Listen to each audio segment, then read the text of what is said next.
Welcome back to the channel, and just come home from work, bumped into John. He's out to run on his day off, and John has got a diagnostic system for his Hunter because he's got the old orange light of doom as well. Now I also have the orange light of doom. That'll go out just now.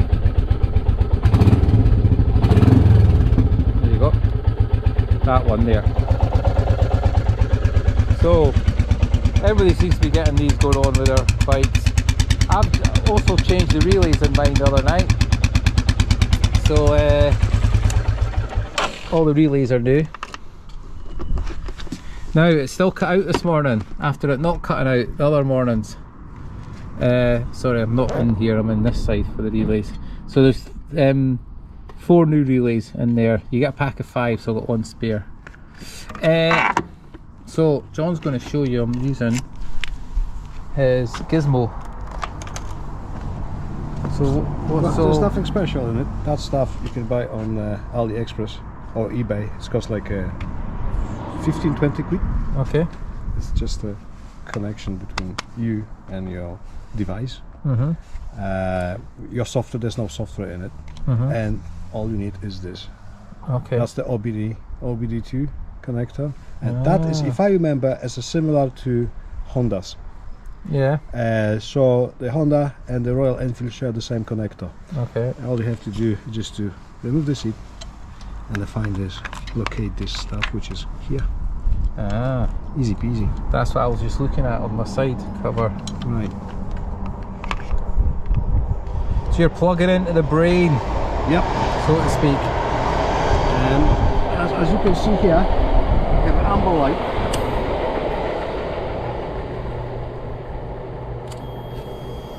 This one there, folks. Yep. And you're gonna check. Oh, we have now connection, and we have to establish connection. Don't know why. Let's check. Let's check. Maybe he's required the engine on.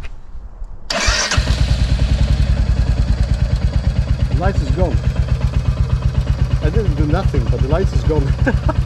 That's it. 3 cold. You let 3 cold starts though every second. Well, as you can see, the light is gone now.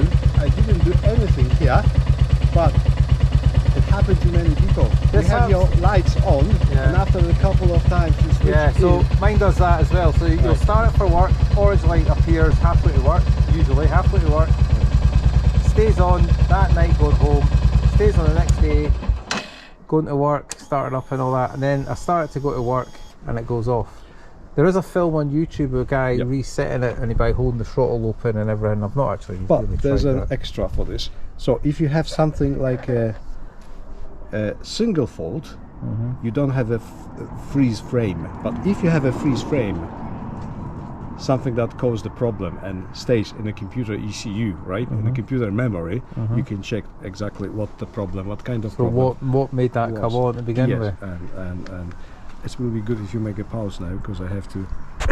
I'm going to go and get a cup of tea. Well, all you have to do, you have to press whatever application you have, choose ECU. I've got the Harry, OBD Harry, which is one of the cheapest I could find.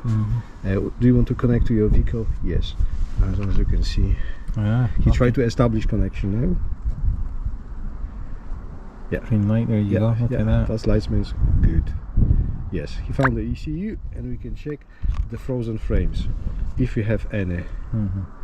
Okay. What do you want to? Before you find out, what do you think it could be? Before it tells you. Let's see. I don't know. Because you've got new relays in it. Maybe there will be none. No, I can't see any freeze frames.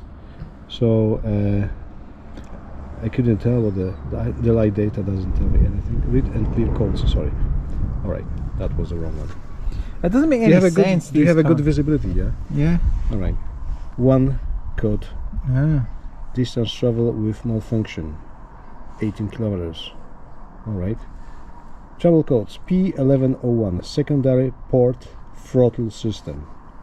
1109.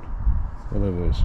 permanent trouble codes, no trouble codes, no permanent. This is important the most. No permanent one. So, all right. Where's how can I clean this now? And is it trash here? I think it's a trash. Yeah. Clear trouble code. Okay.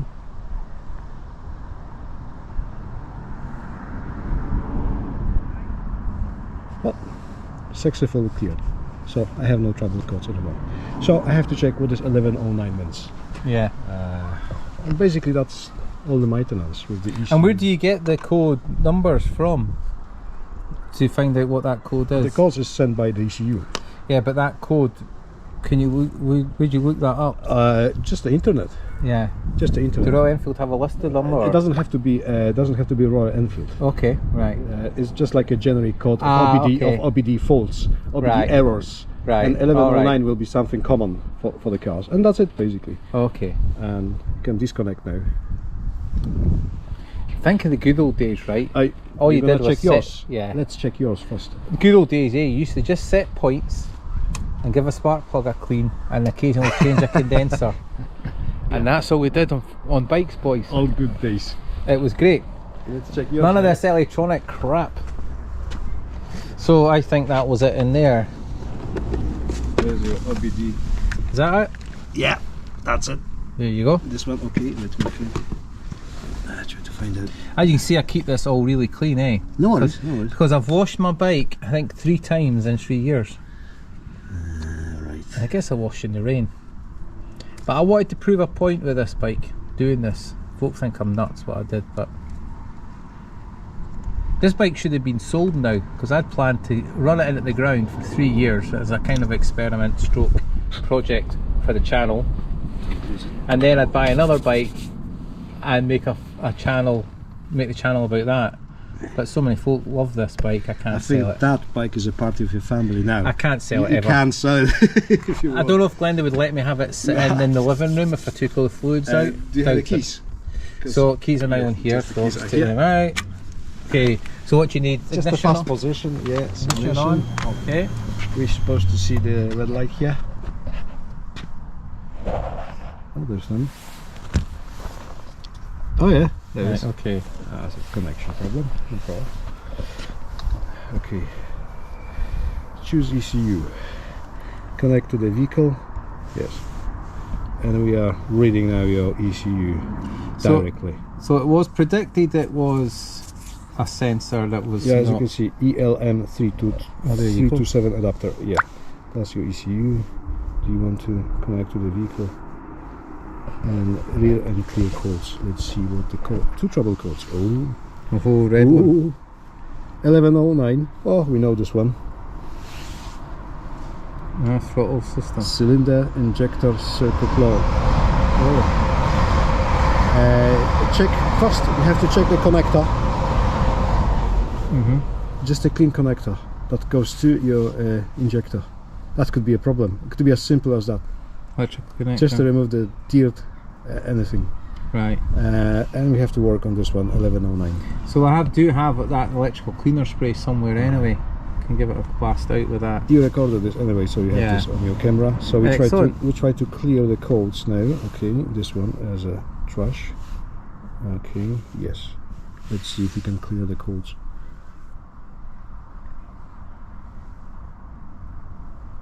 Yep, There you go. all done. So once I'll let you disconnect, and then we can restart our. You can start now if you want. With that connected. Yeah, Okay. yeah, we're disconnected. It's not a problem. Oops. There you go. Light out. My alternator does take a long time to go out my battery. But it's got a new battery in it, which is sweet. You know what though? Rain, snow, shine. All done. Apart from that cutout in the mornings, this bike does not miss a beat. As easy brilliant. as that. 3 winters, brakes haven't seized up like they have with all my Japanese bikes I've owned in the winter. Yep. All my Yamahas did, my Honda back caliper seized on. Remember I was using those bikes on beaches as well, kind of illegally, but anyway.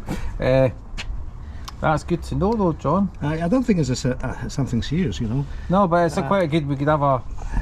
So, I need to do, when a tank's off, I'm going to do my valve clearances again, because I was going to do them yearly, or do them at 10,000 miles. Right. I did them at 10, I did them at, what did I put the cam in, at 14 or 15,000, did them then.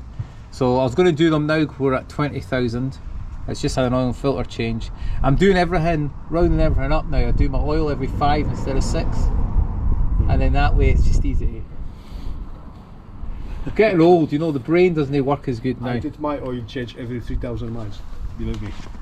And I checked the valves a couple of times because I messed with the valves because of the wrong fuel gauge. And now it works fantastic. Honestly, it takes me now the half an hour. So, as you know, running manual mineral oil 2050, which everyone says you can't do, and as you know, this engine runs. Well, it's up to you, but I don't think you can get any better. Yeah. Now, I've bought manual do motorbike oil, right? Synthetic, so it's a synthetic based oil, which you can, of course, mix over mineral. You don't have to clean a mineral engine out. You can drain that oil out, put the synthetic, semi-synthetic it is, in, and it will run fine and not thingy up. After buying it for 70 quid for 5 gallons, listen to that folks, 5 gallons, £70. I then noticed the other night they do a 1550. I thought that's bloody typical. After buying 2050 oil, I can get the right grade oil, 1550. So if you want to go down this route of running your bike on the cheap, and you could buy that oil and put it in it. What I'm going to do is I am going to run that oil. I might put that 2050 synthetic based, I might just stick it in the Jeep to use it and buy another one in 1550 for this. Let me know in the comments if you think synthetic, and I think it'll be fine because I'm using 2050 as it is. Well, I'm using the company called Fuchs. Yeah, Silicol. Yeah, Silcoline in Britain, and they are one of the best oil you can buy for the bikes. I'm using a semi-synthetic oil, and I'm really satisfied with how it works. It works fantastic. I have no issue at all. I have no oil leaks, nothing. You can see the engine is clear. No oil leaks for this, and as you can see, the oil's back up to the top. Yep. It's never burned oil, this. No. And despite other people saying you can't hammer engines because these bikes are small, you can't do. I sat at 65 to 70 all the way down the A9, all the way. Honestly, when never missed a beat. I try to follow my son on his Husqvarna Nuda 900, yeah, I'm using 95% of power all the time. Now, as you know, I bought a second engine for this bike, which is in there, which has probably done about 1,000 miles before it was smashed. So I've got another engine to put in this. Aye. And I thought by now I'd be putting that engine in. I don't think I'm ever going to, I bet you I'll never even put that engine into this. I don't think so. I bet I don't. And it'll do less, but it will do less miles now because, yes, I've got a Micra. It was my late mother's, so don't slag it off, please. It's great. You can go into supermarkets and park, and no one parks near you because I think there's some old cretin that's going to reverse into me. Well, you've got a 50-year-old guy that might do that. Anyway, we'll sign out of that, folks. Thank you for watching. Diagnostic Outdoors. See you in the next one. Bye for now. Oh, John's got the cleanest bike out. Yeah, come on, it wasn't cleaned for weeks. It's a beautiful bike, isn't it? I've been asked to actually do a walk around of everyone else's bikes, so the next time we're out a run, what I'll do is I'll walk around and all you, Bob and Trav, can tell us what you've changed on them, because that's what folk want to know about. Okay, see you in the next one. Bye. Right, so next day I've pulled back this cover and I've blasted the other side with contact cleaner. We'll see how we get on. And also, always secure your tank safely. Don't worry, it's got the pin in it, see? We'll see how we get on anyway, see if we get any more cutouts.